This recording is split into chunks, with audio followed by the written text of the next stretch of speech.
गांव में बबलू और गुड्डू नाम के दो सगे भाई रहा करते थे। बबलू गुड्डू से 10 साल छोटा था। बचपन में ही माँ बाप के गुजर जाने की वजह से गुड्डू ने ही बबलू की परवरिश की थी। कुछ सालों पहले एक सड़क हादसे में गुड्डू अपनी एक टांग गंवा चुका था। वह अपाहिज हो गया था, लेकिन अपाहिज होने के बाद भी वह घर का खर्चा चलाता था, क्योंकि बबलू एक आलसी लकड़हारा था। आज भी दोपहर के 12 बज चुके थे, मगर बबलू सोकर नहीं उठा। उसे दोपहर तक सोता देख गुड्डू गुस्से से बोला, अरे उठ जा छोटे भाई, और कितनी देर तक सोएगा? सूरज सर पर आ गया है, कब जाएगा तू काम पर? गुड्डू की बात सुनकर बबलू अंगड़ाई लेता हुआ उठकर बोला, क्या भैया, तुम तो सुबह सुबह आराम भी नहीं करने देते। दोपहर के वक्त को तू सुबह का वक्त बोलता है। मैंने तेरे लिए जो नाश्ता बनाया था वो भी ठंडा हो चुका है। अब मैं दोपहर का खाना बनाने की तैयारी कर रहा हूँ, मगर तेरी नींद है जो पूरे होने का नाम ही नहीं ले रही। क्या आप दोपहर का खाना बनाने की तैयारी कर रहे हैं? मुझे तो वक्त का पता ही नहीं चला। गुड्डू खांसते हुए बोला, बबलू, सारे गांव में तू आलसी बन के नाम से मशहूर है। जब भी कोई मुझसे तेरी बुराई करता है तो मुझे बहुत बुरा लगता है। अगर उस सड़क हादसे ने मुझे अपाहिज नहीं बनाया होता तो मैं तुझसे कभी भी काम करने के लिए नहीं कहता। लेकिन सच तो यह है बबलू कि अब मुझसे हम दोनों का खर्चा बहुत मुश्किल से उठाया जाता है, और कई दिन से यह खांसी भी मुझे तंग कर रही है। क्या भैया, सीधे सीधे ये क्यों नहीं कहते कि आप मुझसे तंग आ गए हो? ऐसी बात नहीं है बबलू, मैं चाहता हूँ तू मेहनती बन जाए, ताकि तेरे लिए कोई अच्छी सी लड़की देखकर तेरी शादी कराई जा सके। अब तू जल्दी से नाश्ता कर ले।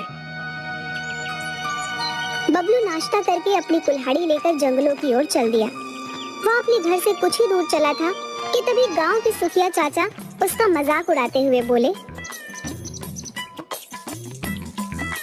क्या बात है बबलू, तू फिर से इतनी जल्दी उठ गया? अरे इतनी सुबह सुबह अगर काम पर जाएगा तो बीमार पड़ जाएगा भाई, है? अरे तुमको क्या सुखिया चाचा, मैं जल्दी उठूं या देरी से, मेरी मर्जी। बबलू की बात सुनकर सुखिया के चेहरे पर गुस्सा झलकने लगा। क्या बोला? जब तेरी मर्जी होगी तब तू सोकर उठेगा? बेशर्म, शर्म तो तुझे आती नहीं है। इतना बड़ा हट्टा कट्टा हो गया है।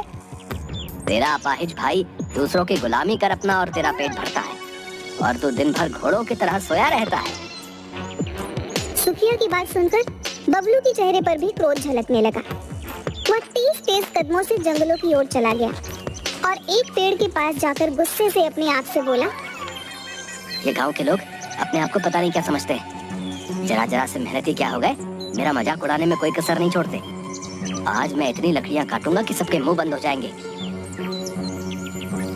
इतना कहकर बबलू अपनी कुल्हाड़ी से लकड़ियां काटने लगा, मगर मुश्किल से उसने थोड़ी सी लकड़ियां काटी होंगी कि उसे थकान महसूस होने लगती है, और वह अपने माथे का पसीना पोंछता हुआ बोला, आज थोड़ी गर्मी भी ज्यादा लग रही है और थकान भी लग रही है। एक काम करता हूँ, सो जाता हूँ। बबलू एक पेड़ के नीचे आराम से खर्राटे लेकर सोने लगा। तभी किसी ने उसे उठा दिया। बबलू अंगड़ाई लेता हुआ उठकर बोला, कौन है भाई जिसने मुझे इतनी अच्छी नींद से जगा दिया? कितना अच्छा सपना देख रहा था कि मैं एक महल में बैठकर अच्छा अच्छा भोजन कर रहा हूँ। यह कहकर बबलू इधर उधर देखने लगा। उसने देखा कि उसके सामने एक साधु खड़ा हुआ उसे क्रोधित भरी नजरों से देख रहा था। यहाँ पर मेहनत करने की बजाय तू आराम से सो रहा है। तुझे ऐसा करते हुए मैं काफी दिन से देख रहा हूँ। मैं तुझे चेतावनी देने आया हूँ, सुधर जा, मुसीबत तेरे सर पर खड़ी है। कैसी मुसीबत बाबा? जाओ, जाकर मुझे सोने दो। मैंने अपने जीवन में तेरे जैसा आलसी लकड़हारा नहीं देखा। लकड़ियां काटने की बजाय तू सो जाता है। अरे बाबा, आज मेरी कुल्हाड़ी खराब हो गई है, इस वजह से मैं सो गया। बबलू ने इतना ही कहा था कि उस साधु ने अपना हाथ पीछे की ओर कर लिया। अचानक बबलू ने देखा कि उसके हाथ में एक कुल्हाड़ी आ गई। ये कुल्हाड़ी नई और बहुत अच्छी है, इससे लकड़ियां जल्दी कटेंगी। जाओ बाबा, नहीं चाहिए मुझे तुम्हारी ये कुल्हाड़ी। मैं सिर्फ अपनी कुल्हाड़ी से ही लकड़ियां काटता हूँ। आलसी लकड़हारे, ये क्यों नहीं कहता कि तुझे काम नहीं करना है? मैं तो तुझे चेतावनी देने आया था, लेकिन अब लगता है कि तुझसे कुछ भी बात करना बेकार है। इतना कहकर साधु क्रोधित होकर वहाँ से चला गया और बबलू आराम से वहाँ पर दोबारा सो गया। शाम को बबलू कुछ लकड़ियाँ लेकर अपने घर की ओर आ गया। इतनी कम लकड़ियों को देखकर गुड्डू बोला, ये क्या बबलू, आज फिर इतनी कम लकड़ियाँ? भैया वो कुल्हाड़ी की धार कम हो गई थी। बबलू तू रोज कोई ना कोई बहाना बनाता है, भला इतनी कम लकड़ियों से गुजारा कैसे चलेगा? कोई बात नहीं भैया, कल ज्यादा लकड़ियाँ काट लूंगा। इतना कहकर बबलू अंदर चला गया और खाना खाकर सो गया।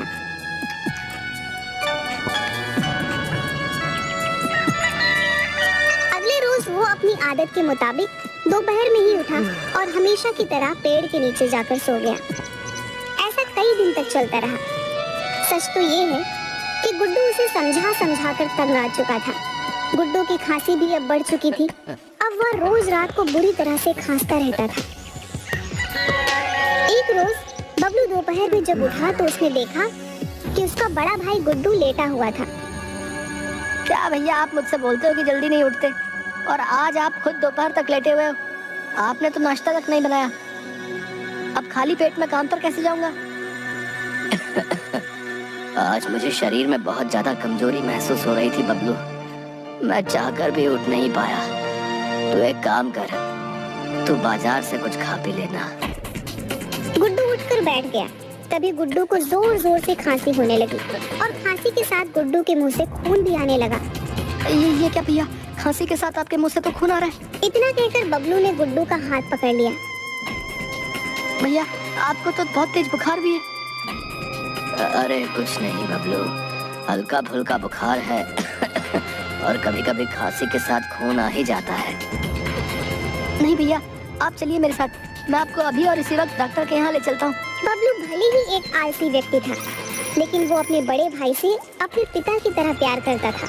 बबलू जबरदस्ती गुड्डू को डॉक्टर के यहाँ ले जाता है। डॉक्टर ने गुड्डू की पूरी शरीर की जांच पड़ताल की और बेहद गंभीर नजरों से बबलू की ओर देखकर बोला, गुड्डू की हालत सही नहीं है, उसके फेफड़े बहुत कमजोर हो चुके हैं, उसे इलाज की सख्त जरूरत है और इसके लिए हमें उसका ऑपरेशन करना पड़ेगा, तभी गुड्डू को आराम मिलेगा और वो ठीक हो पाएगा। ऑपरेशन तो बहुत महंगा होता है डॉक्टर साहब। तुमने सही कहा बबलू, तुम्हें 50,000 का जल्द से जल्द इंतजाम करना है। 50,000 का नाम सुनकर बबलू बुरी तरह से घबरा गया, लेकिन उसने डॉक्टर को कुछ भी जाहिर होने नहीं दिया। ठीक है डॉक्टर साहब, एक हफ्ते के अंदर अंदर मैं 50,000 का इंतजाम कर दूंगा। ठीक है, तब तक दवाइयाँ देते रहना, मुंह से खून आना बंद हो जाएगा और बुखार भी उतर जाएगा।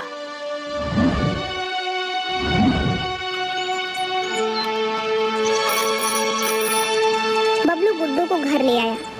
अब उसे अपने आलस बनने पर बहुत गुस्सा आ रहा था। वह किसी भी कीमत पर अपने पिता जैसे बड़े भाई को खोना नहीं चाहता था। अगले दिन बबलू सुबह सुबह उठकर मुखिया के पास चला गया। बबलू को देखकर मुखिया मूंछों पर ताव देता हुआ मुस्कुराते हुए बोला, क्या बात है बबलू, आज सुबह सुबह मेरे घर का रास्ता कैसे भूल गया तू? आज तो तू सुबह 6 बजे ही उठ गया। मुखिया जी, मेरे बड़े भाई की तबीयत बहुत खराब है। तो इसका मतलब तू मुझसे पैसे उधार मांगने आया है? मुखिया जी, आपने बिल्कुल सही कहा, मुझे 50,000 की सख्त जरूरत है। उसके बदले आप मुझसे जो भी काम करवाओगे मैं मेहनत से करूंगा और जल्द से जल्द आपके पैसे कटवा दूंगा। तेरा दिमाग तो ठीक है, तुझसे लकड़ियां तो ठीक से काटी नहीं जाती, मेहनत का काम क्या खाक करेगा? और वैसे भी ये तो एक दिन होना ही था। बेचारा गुड्डू मेहनत कर करके तुझे पाल पोस कर बड़ा कर रहा था और खुद बीमार होकर घर पर बैठ गया। मुखिया ने बबलू को पैसे और काम देने से साफ इनकार कर दिया। थक हार कर बबलू सुखिया चाचा के पास पहुंचा। सुखिया के पास बहुत खेती थी। बबलू को देखकर सुखिया बोला, क्या बात है बबलू, आज तो बहुत जल्दी उठ गया, पूरे गांव में मिठाई बंटवा दूं क्या? सुखिया चाचा, मेरे भाई की तबीयत ठीक नहीं है, डॉक्टर ने ऑपरेशन बताया है, मुझे 50,000 की सख्त जरूरत है। आप मुझे पैसे दे दो और उसके बदले आप जितने साल मुझसे अपने खेतों में काम करवाना चाहते हैं मैं करने को तैयार हूँ। बबलू, तुझे सुबह सुबह मैं ही मिला था। अरे तेरे आलस पने के चर्चे सिर्फ इस गांव में नहीं बल्कि दूसरे गांव में भी मशहूर हैं। सब जानते हैं बबलू कि तू मुश्किल से 2-4 लकड़ियां काट कर पूरे दिन सोता रहता है। अरे तू तो उठकर एक गिलास पानी भी नहीं पी सकता। खेतों में क्या खाक काम करेगा? चल भाग यहाँ से।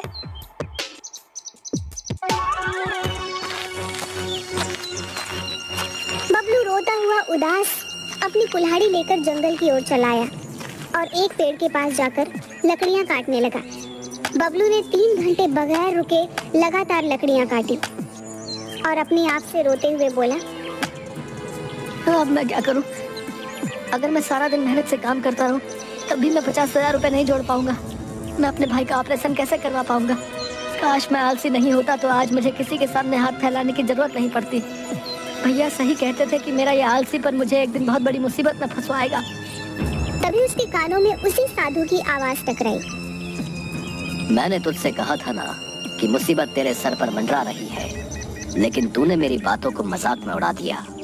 बबलू ने देखा कि उसके सामने वही साधु खड़ा हुआ था जो कुछ समय पहले उसे चेतावनी देकर गया था।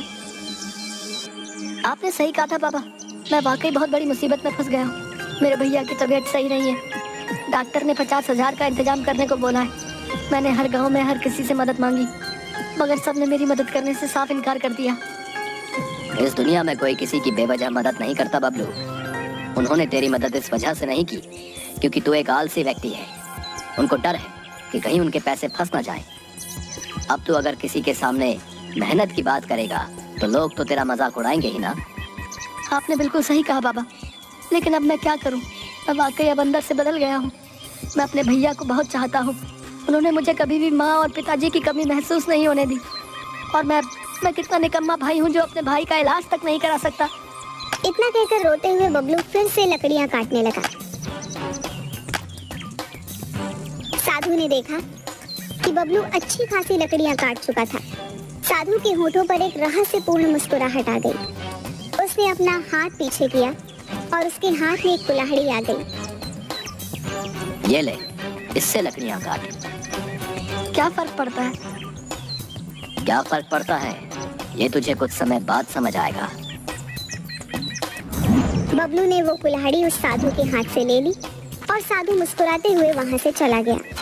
बबलू उस कुल्हाड़ी से लकड़ियां काटने लगा, मगर बबलू ने देखा कि वह कुल्हाड़ी हल्के से प्रहार से ही लकड़ी को चीर के रख देती थी। अरे वाह, ये कुल्हाड़ी तो कमाल है। मेरे इतने धीरे से मारने पर भी लकड़ी के 2 टुकड़े कर दिए। अब तो मैं जल्दी जल्दी लकड़ियां काट कर बेच सकता हूँ। बबलू को बहुत कम मेहनत करनी पड़ रही थी। देखते ही देखते उस दिन बबलू ने बहुत सी लकड़ियां काट दी और उन्हें बाजार में बेच कर आ गया। बबलू को उसी दिन 5,000 रुपए की बोनी हुई। बबलू खुश होकर अपने आप से बोला, ऐसे तो मैं कुछ दिन में ही 50,000 रुपए का इंतजाम कर लूंगा। अब कल से मैं और दुगना काम करूंगा ताकि मैं भैया का जल्द से जल्द ऑपरेशन कराकर उनका इलाज करा सकूं। अगले दिन बबलू सुबह 5 बजे ही जंगल पहुंच गया। आज से मैं सुबह सुबह ही सूखे हुए पेड़ ढूंढकर लकड़ियां काटना शुरू कर दूंगा।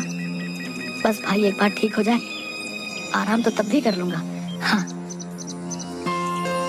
और शाम तक लकड़ियां काटता रहा और उन लकड़ियों को बेच आया। पर उस दिन लकड़ियों की बिक्री 15,000 रुपए की हुई। 3-4 दिनों के अंदर ही बबलू के पास 50,000 आ गए। बबलू तुरंत अपने बड़े भाई को डॉक्टर के पास लेकर चला गया और 50,000 रुपए डॉक्टर के हाथ में रखकर बोला, ये लो डॉक्टर साहब, पूरे 50,000 रुपए। अब जल्दी से जल्दी मेरे भैया का ऑपरेशन करके उन्हें सही कर दो। ये तुमने बहुत अच्छा किया बबलू। अब तुम्हारे भैया बहुत जल्दी सही हो जाएंगे। डॉक्टर ने गुड्डू का ऑपरेशन कर दिया और देखते ही देखते गुड्डू कुछ ही दिनों में तंदुरुस्त हो गया और बबलू ने भी तब तक बहुत पैसे कमा लिए थे। मेरे भाई की मेहनत और कमाई से आज मैं ठीक हुआ हूँ। इससे ज्यादा खुशी मुझे कभी नहीं मिल सकती भाई। धन्यवाद। ये कैसी बातें कर रहे हैं भैया आप? ये तो मेरा सौभाग्य है कि मैं आपके काम आ सका और आपके साथ से ही ये संभव हुआ है जो मुझ जैसा आलसी इंसान काम करने लगा। मेरे भाई, अब तुम मेहनती हो गए हो। शहर में एक अच्छी सी दुकान देखकर वहाँ अपना फर्नीचर का काम जमा लो। जैसा आप कहो भैया। अब उसने शहर में एक फर्नीचर की दुकान भी खोल ली थी, लेकिन वह अभी भी रोज लकड़ियां काटने जाता था। एक रोज वो लकड़ियां काट रहा था कि तभी वह साधु वहां पर आ गया। उस साधु को देखकर बबलू उसके पैरों पर गिरकर बोला, ये आपकी उस कुल्हाड़ी का ही चमत्कार था साधु महाराज कि मेरे घर के हालात सही हो गए। मेरे भैया का ऑपरेशन हो गया और मैंने अब शहर में लकड़ी के फर्नीचर की दुकान भी कर ली है। ये सब इस कुल्हाड़ी का कमाल नहीं है बबलू। इस कुल्हाड़ी की तो खासियत बस ये है कि ये बहुत कम समय में लकड़ी को चीर देती है। ये सब तो तुम्हारी मेहनत और लगन का कमाल है। आलसी आदमी के हाथ में तुम चाहे जितनी भी दौलत दे दो, वो उसे कुछ ही दिनों में लुटा देगा। अगर तुम पहले की तरह आलसी होते तो यकीन मानो ये कुल्हाड़ी भी तुम्हारे किसी काम की नहीं हो। ये लो बाबा अपनी कुल्हाड़ी, अब मुझे इसकी कोई जरूरत नहीं। मैं समझ गया, मेहनत ही सफलता की कुंजी है। बबलू की बात पर साधु मुस्कुराते हुए वहाँ से चला गया। अब बबलू बहुत ज्यादा मेहनती है। आज बबलू अपनी मेहनत के दम पर एक सफल व्यापारी बन चुका है।